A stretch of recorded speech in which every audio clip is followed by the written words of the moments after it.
जयाचा जनी जन्म नामार्थ झाला, जयाने सदा वासनामात केला।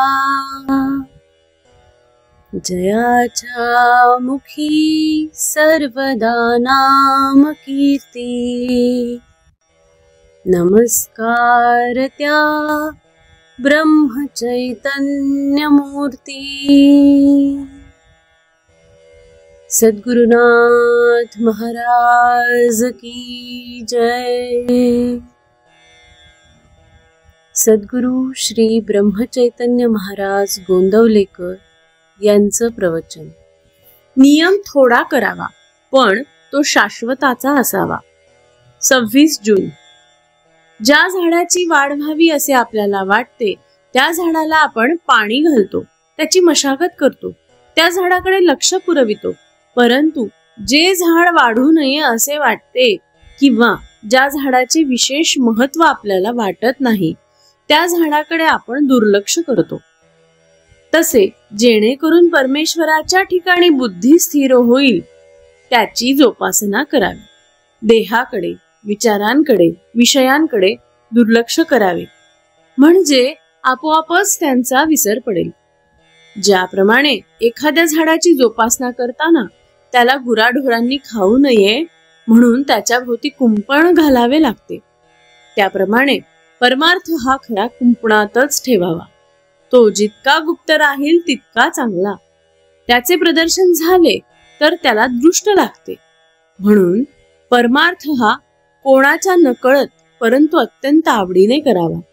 झाड लावल्यावर ते किती वाढले आहे हे कुणी रोज उकरून पाहत नाही, त्याप्रमाणे अनुभवाच्या प्रचितीच्या मागे लागू नका, त्यामुळे प्रगती खुंटेल। हट्टी आणि व्यसनी माणसे एका दृष्टीने मला आवडतात, कारण त्यांचा हट्ट भगवंताच्या मार्गाला लावला की झाले। परमार्थात नियम थोडाच करावा पण तो शाश्वताचा असावा, म्हणजे जेणेकरून भगवंताचे प्रेम लागेल याबद्दलचा असावा आणि तो प्राणाबरोबर सांभाळावा। जे अत्यंत थोर भाग्याचे असतात त्यांनाच ध्यान मार्ग साधतो। हा मार्ग फार थोरांचा आहे। ध्यानामध्ये जगाचाच विसर पडतो। या अवस्थेमध्ये दिवस काय पण वर्षे सुद्धा जातील, पण त्याच्या देहाला काही होणार नाही। आपल्यासारख्याला साधनात साधन म्हणजे भगवंताचे नाम, दानात दान म्हणजे अन्नदान आणि उपासनात उपासना म्हणजे सगुणाची उपासना होय। या तिन्हीमुळे देहाचा विसर पडतो, म्हणून शक्यतो या 3 गोष्टींची कास धरा। मनुष्याची साहजिक वृत्ती व्याप वाढविण्याकडे असते। द्वैत वाढवून त्यात अद्वैत पाहण्यात आनंद असतो हेही खरे। साधे मधमाशांचे उदाहरण घ्या, त्या अनेक झाडांवरून मध गोळा करतात आणि नंतर पोवळ्यात एकत्र करतात। असा एकत्र केलेला मधाचा केवढा गोड साठा होऊ शकतो बरे।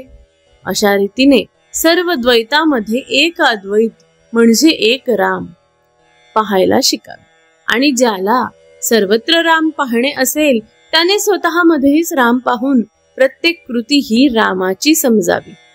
स्वतःमध्ये राम पाहिल्याशिवाय तो सर्वत्र पाहता येणार नाही।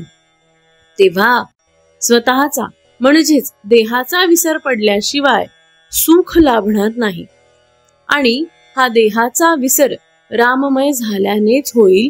म्हणून अखंड भगवंताच्या अनुसंधानात राहा। परमार्थाला अगदी स्वतःपासून सुरुवात करायची असते। परमार्थाला अगदी स्वतःपासून सुरुवात करायची असते। श्री अनंत कोटी ब्रह्मांड नायक राजाधिराज सच्चिदानंद सद्गुरु श्री ब्रह्म चैतन्य महाराज की जय।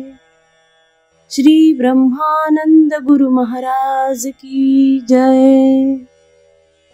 जय जय रघुवीर समर्थ।